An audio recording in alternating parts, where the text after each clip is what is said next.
Now, Eyewitness Sports. Welcome to episode 52 of Double OT with Yianni and Mark. 52 weeks, that means 1 year anniversary. It's flown by. Any big time thoughts on the last year? I didn't even realize, but you're right. It is about a year that since we started doing this, so cheers. If I counted right. Yeah, cheers. We'll have champagne, cake, and cupcakes to follow. All right, let's start. A lot to get to. We taped this 4/12 on this Tuesday. Celtics, Wizards. Celtics win 2, Wizards win 2. The last two have been ugly for the C's. It's now a 3-game series. Will the Celtics win the series? Well, I initially picked the Celtics in 7 games. Are you asking me, am I backing off of that prediction? Are we allowed on this show to Yes, we have reconsider our opinions? I will hold strong and say that the Celtics will win the home games. That's basically what I thought they would do. You kind of say that to yourself, but then never actually think it's going to play out that way.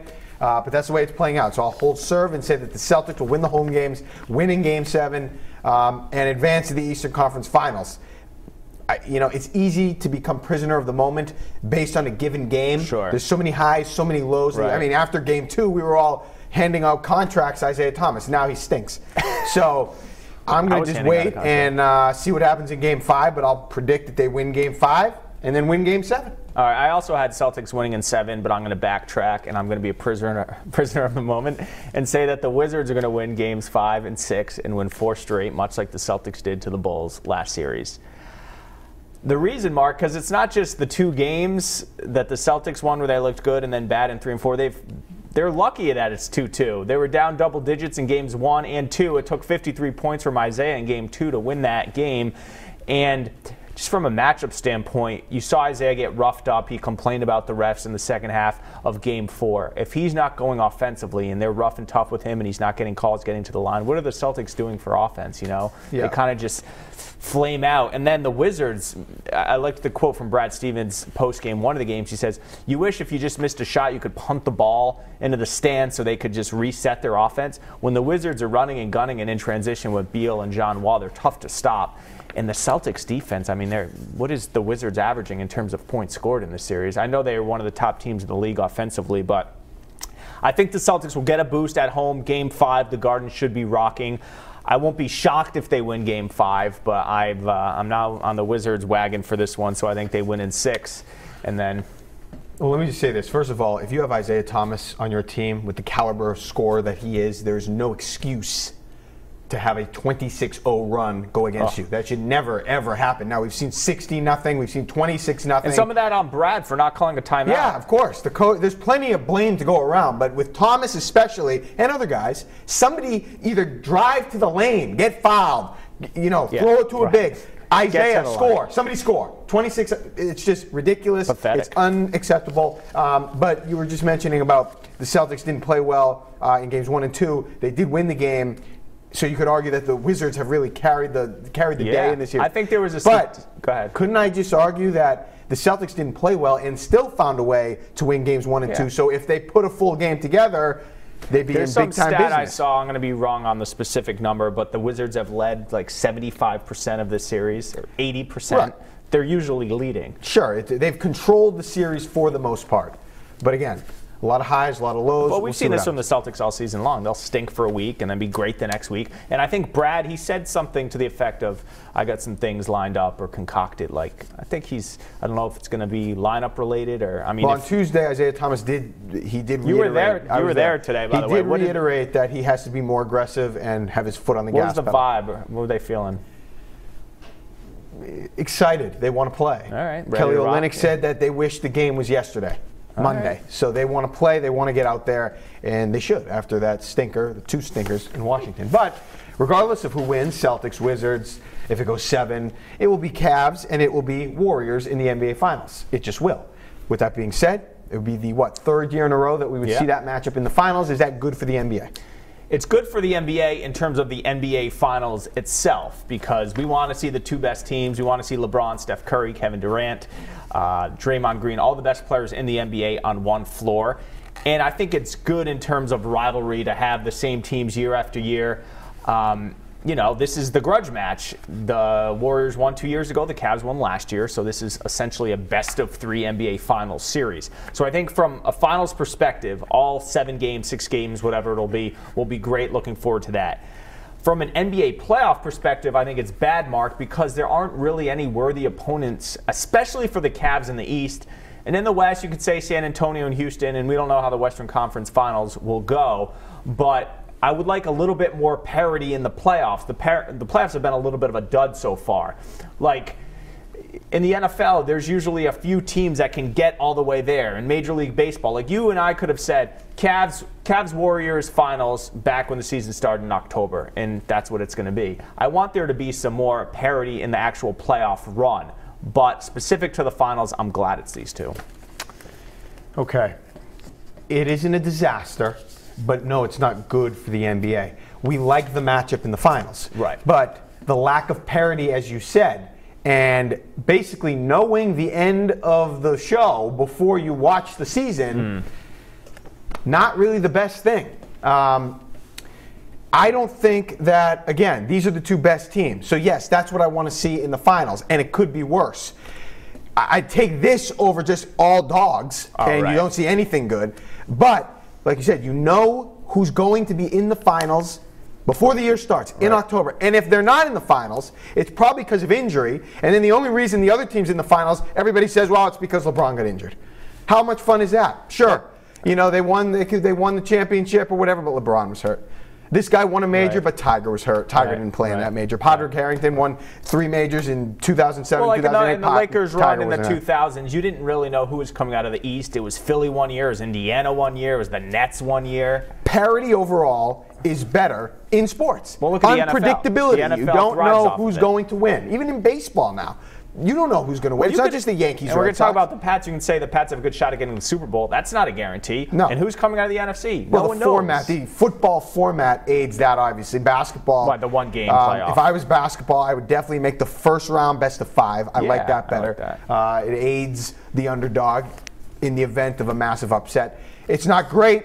It's not terrible. It's not a disaster, as I said, because these are the 2 best teams, and you like your 2 best teams on the ultimate stage, but you also like some intrigue. Right. There's no intrigue. That's one of the cool things about the 80s is that Celtics-Lakers met how many times? 84, 85, 87, 3 times in the 80s. So you can kind of have a East Coast, West Coast rivalry within the finals. Whereas typically speaking, like we never saw LeBron-Kobe finals. You know what I mean? It's cool every year, LeBron versus Curry or Durant. Yeah, but this isn't. They aren't even favorites. They are locks, and then it's locks. Depending on. Yeah, so I think we agree it's great. The matchup itself's great, but the road to get there isn't ideal. Right.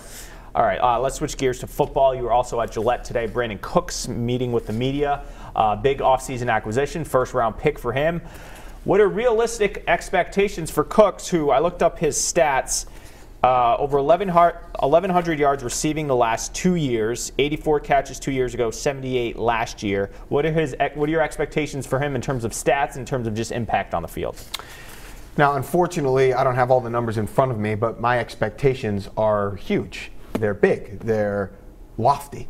I expect this guy to have a career year, and that's saying a lot based on those numbers. But historically, and if I just go through it in my head real quick, those kinds of receivers that the Patriots have brought in, I shouldn't say that because it hasn't always worked out. Randy Moss, let me just say this. If he has the career year that I expect him to have, it will be a jaw dropper, Randy Moss. Now, Chad Johnson came in. He was older, didn't get the playbook, couldn't figure it out, did nothing. But Moss was an all-time, put together an all-time season that year. Mm-hmm. So that was something when he was talking on Tuesday that I was thinking about. If he reaches his potential with this team based on the skill that he has and based on those numbers that he had in New Orleans, I expect one of the greatest seasons as a receiver under Tom Brady and Bill Belichick. That's what I expect. Anything short of that would be a pretty massive underachievement in my mind based on this guy's skill. Now, I know he played with Drew Brees, but this is Tom Brady. So I expect big things. All right, I expect big things from Brandon Cooks. I don't think his numbers will be as gaudy as they were in New Orleans for a couple of reasons. There's only one football, Mark, and Tom Brady has Rob Gronkowski and Julian Edelman and Danny Amendola and Chris Hogan and the running backs. So he's got to spread the wealth a little. So I think, Cooks will be impactful, and especially from a matchup standpoint where if the defense has to hone on him on the outside, that opens up some space for Edelman and Amendola and Gronk in the middle. So I think he'll have a huge impact on the team. I don't think he'll be at receptions and yards where he was in New Orleans. Maybe he cracks 1,000. I think he'll crack 1,000. I think his catches will be a little bit lower. I'll give him 70, 75 catches.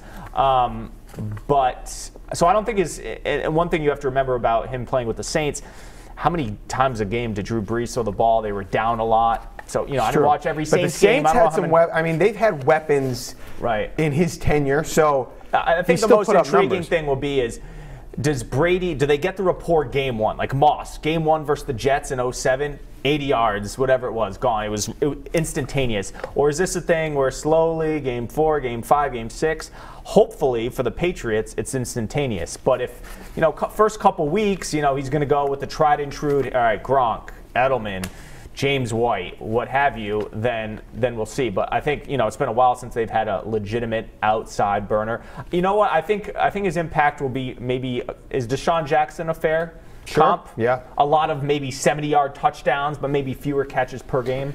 Sure. Just real quick, I expect if he gets it and understands the playbook and all that, I expect him to start fast, very fast. Teams won't know how to cover him. Teams won't know how the Patriots are going to utilize him. Sure. They know about Gronk. They know about Edelman. They've seen basically everybody else, outside of a running back or whatever, Gillislee. They won't know exactly how the Patriots plan to use Cooks. So if he gets it and he's ready to go, I expect him to start extremely fast. What was you were there at the media availability. How was his demeanor? Professional, mature, buying in, Patriot-like. I'm sitting there thinking to myself, like, how does he get it so fast with some of these comments? He sounds like he's been here 10 years. God, they buy in so quick. It's like they're brainwashed. It's great. Good for him. With that being said, according to Vegas, the Patriots have an over-under of 12.5. So that's wins, obviously, for next season. Are you going over or under? Going over. I'm going 13. First off, I also just saw something out of Vegas. The Patriots are favored in every single game this year. I guess that's to be expected, but even on road games. All right, listen, they're essentially guaranteed 12 wins. Even in years in which Gronk is out, even in years in which they've dealt with injuries, Edelman's been hurt. I have 13. I have possible slip-up Super Bowl rematch versus Atlanta. And listen, I'm probably going to pick them to win that game. I'm just thinking about potential slip-ups. At Pittsburgh, and then one of those fluky Week 16 or 17 games where like the one seed's wrapped up or Belichick doesn't care about playing hard like we've seen in years past. So I can see them getting 3 wins. What did they get last year? 14. Yeah. And listen, last year, you think about the Seattle loss. That's a goal line situation. They could have won that game. And then the Buffalo game was fluky. Garoppolo was supposed to play. In the last minute, they had to go with the third stringer. So listen, they're as stacked offensively as we've ever seen them. And they bring back mostly everyone on defense. You see the cornerbacks with Gilmore and Butler. I mean, they're the prohibitive favorite, I think, to win the Super Bowl. So there's no reason to think they can't win 13 games.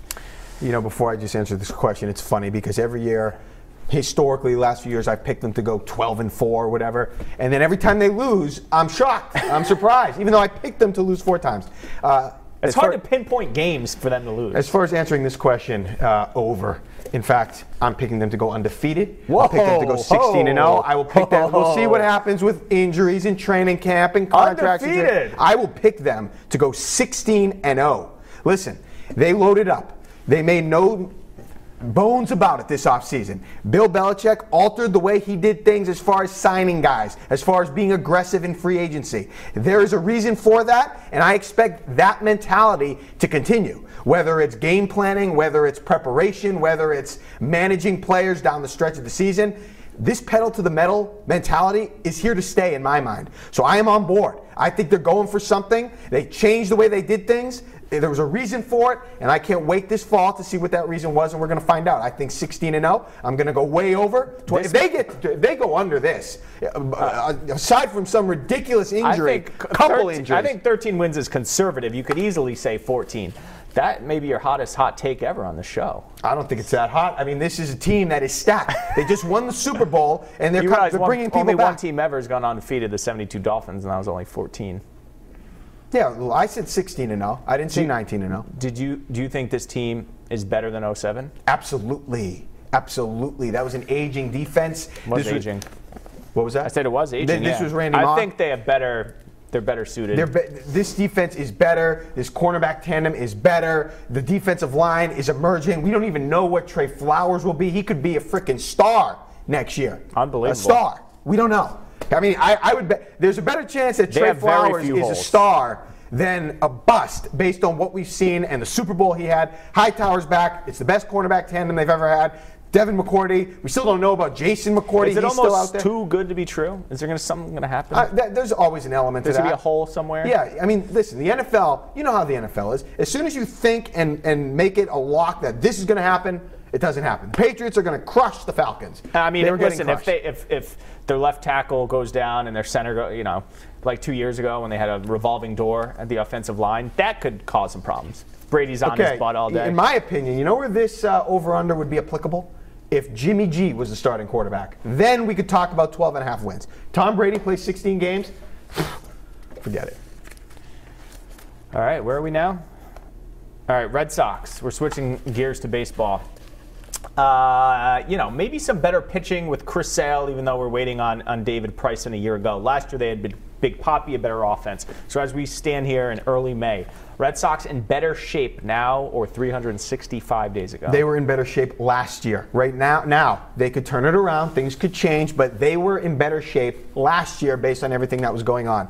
If you recall last year, Mookie Betts, Jackie Bradley Jr. was Mickey Mantle. Mookie Betts, in one stretch, had 5 home runs in 2 games or something in Baltimore. So they were clicking on all cylinders.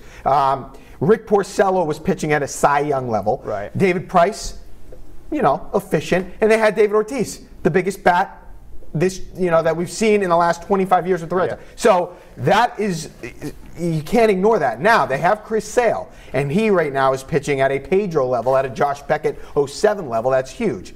So I like that. I like that for down the road. But the way the offense is structured, Rick Porcello maybe a little bit better recently, but isn't what he was last year. And the bullpen, kind of a mess last year, but a mess right now. I would say based on what I saw last year and what I'm seeing now, I think last year, especially Porcello, they were in a little bit of a better spot than they are right now. But Sale is key. He's an ace. If the offense, which it has in the last few days, can get rolling and we can see some consistency, things could change. But as of right now, they were better off last year. This minute, better off last year for many of the reasons you just mentioned. You had Ortiz, the offense with Betts and Bradley Jr. emerging, having breakout years, and with Porcello at a Cy Young Award level. I will say this, though. September, October, I think they're better suited right now purely because of Chris Sale. We realize that David Price Chris Sale has been great and in Rick September. Porcello haven't been those dog aces, send to the mound, must-win guys that you need at the front of your rotation. So you send Chris Sale to the mound, and I know his stats and performance have tapered off in September and October because he throws so many innings. He throws hard. Look at his body. I mean, by September, October, when he's thrown 200-plus innings, he's bound to wear down. But I think right now, should they get into the playoffs, and if Price comes back, I think they're better suited to succeed in the postseason purely because of Chris Sale. But right now, day-to-day, winning games in May, better in 16. Chris Sale is a huge X factor. And you know what? Make no mistake a lot about of Pedro comparisons. When he's pitching, I turn it on. Like it's Drew Pomeranz going against the Brewers and I'm doing something else, do I care that I missed the Red Sox game? Drew Pomeranz 5-0 against NL Central teams, though. Where'd that stat come from? I just read it. But yeah, Chris Sale having the and listen, we all knew he was pitching at a Cy Young level. That's fine. Rick Porcello was not the ace that you needed in a playoff situation last year. Cy Young level or not, we all knew it. Rick Porcello, as the Cy Young last year, is akin to the Celtics being the 1 seed this year. Yeah. You get the award, but you're not of the caliber that award usually warrants. Chris Sale, though, is the real deal. So if they can find a way to get on track and get in position, that's a guy you need. Chris Sale, Cape Cod League team was? Yarmouth Dennis Red Sox. And Steve Selsky was his teammate who's on the Paw Sox. Did you know that? I did not know about the Selsker. Mark will be unveiling his Cape Cod League baseball anthology in coming months. All right, last one. Okay, so the Red Sox, they're okay right now. They're doing well. The offense starting to heat up. Meanwhile, the Yankees offense is sizzling. Aaron Judge, this team, really haven't done a lot of losing. Are they for real? Will they sustain this? I don't think they'll sustain the clip in which they're winning now, which is 660 baseball, best record in the league. But I think they'll be there in September and October, and I think this is good for baseball because one of the most underrated stories in sports over the last 5 years, or whenever Big George Steinbrenner died, is the Yankees underachieving. George wouldn't have had this. He would have gone out and bought 5 more free agents. And it seems like with Brian Cashman, they're kind of waiting, patient. Let's let the young guys emerge. But for one of the premier franchises in sports up there with the Patriots and the Cowboys and the Lakers, you can't be missing the playoffs 3 out of the 4 years, whatever it's been. They were in a wild card game a couple years ago, so I think this is great. Do I think they're going to sustain it at this level? As I mentioned, no. But I think the pitching's been good enough with Severino and Tanaka. And Judge has been a mammoth in the middle of that order, that pop, 13 home runs, whatever it's been. And Sanchez is coming up, so the young guys are coming along. And so I think they're legitimate in the AL East. I don't think anyone's going to run away with it. I think it'll be Baltimore, New York, and Boston into September. They'll all be like low 90s wins, but they'll be there for a playoff spot. This team is here to stay. This team is on the rise. This team has experience leading them in Joe Girardi. Now, who knows how much longer. If we're talking big picture, he'll be here. But this team is here. Aaron Judge wasn't even supposed to be the young hot guy. It's supposed to be Gary Sanchez. Right. He's been hurt. He's coming back. Greg Bird hasn't even factored in much. He'll be back. He'll find his stride. The pitching, the starting pitching has been there. The bullpen is arguably the best in the league, and you have Chapman now. You traded him. You got prospects, then you got him back. What a coup. So this is a team that, now again, I thought they'd always be here. I thought before the year they were going to be a factor. I did. I'm on record somewhere saying that. Did I think they'd be this good? Maybe not. But I thought they would be here, and now they're here. They'll be a nuisance to the Red Sox. I don't know if they'll a World Series contender. There's a lot of I might be going there soon. After Sunday. I might be going there soon. I mean, they're winning games on the road. Now, again, we've seen this before where teams get hot early, and then all of a sudden it's July, and you're thinking, what happened to the Yankees? But Didi Gregorius, he completely overlooked. He was a good young shortstop. Yeah. We're not even thinking about him now because of all the other young guys that are making plays. This team is here to stay. They're going to be a force to be reckoned with, and they really haven't even, I mean, these free agents they got, Ellsbury, I mean, these guys are old now, Matt Holliday. And Ellsbury's been platooning a little, but he's still having a pretty good year. Still having a year, but they're on the back nine or whatever you want to say. When they get when they figure out what all these young kids are, then Cashman goes back to work, a big name, a big free agent to supplement all the young talent. They're here to stay. But would you agree that it's about time the Yankees are relevant again? Yeah. I mean, listen, whenever the kid takes over, it's tough. I mean, the buses with the Lakers, the Steinbrenner. Yeah. I mean, it's not. It's a tough transition. This is what I worry about with the Patriots. You know, Jonathan Kraft isn't Robert Kraft. Hopefully he's well suited for the position whenever that time comes. But it's not, you know, the kid usually isn't the genius that put this successful franchise in place, usually. So it takes time. They lose players. Jeter goes. It takes time. These things happen. Big Jeter, I think they're retiring his number this week, too. So Sunday. It'll be a big Jeter fest. I'll put it my... despite being a Red Sox fan my whole life, someone you respect. Oh, yeah. I'll put my Jeter essay up on Twitter this weekend. Are you going to do a Jeter essay? It's already done. It's already done? It's already aired when he retired. I'll repost it. Yeah, that's good. The captain, number 2. Derek Jeter. All right, that'll do it for this edition of Double OT. Catch it on WPRI.com, on social media, at Mark Dondero, at Yianni Caracas, and we will see you next time.